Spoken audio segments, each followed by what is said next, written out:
Saudara, belum diketahui pasti jumlah warga yang mengungsi akibat banjir di Aceh Singkil. Namun sejumlah korban banjir di desa Cingkam dan juga Rimo terpaksa mengungsi ke rumah kerabat terdekat mereka.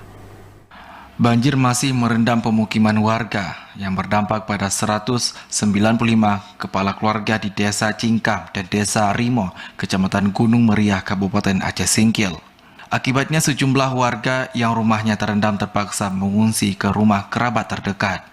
Ketua Pemuda Desa Rimo, Dayat Manik, mengatakan sebagian warga memilih meninggalkan rumahnya untuk bermalam di rumah kerabatnya, sementara rumah yang ditinggal hanya dipantau dari jauh.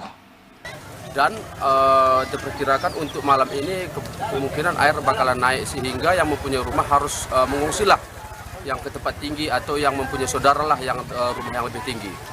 Lantas untuk rumahnya sendiri bagaimana?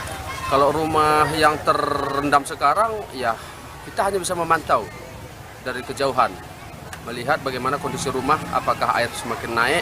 Jadi kita hanya bisa melihatlah, memantau dari kejauhan.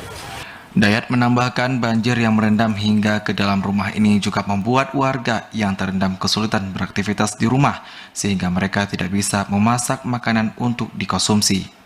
Hal ini membuat korban banjir semakin kesulitan. Mereka berharap pemerintah daerah segera turun ke lokasi dan mencari solusi terhadap kesulitan yang dihadapi korban banjir. Dari Aceh Singkil, Jakartawan Adi Nugraha, TVRI melaporkan.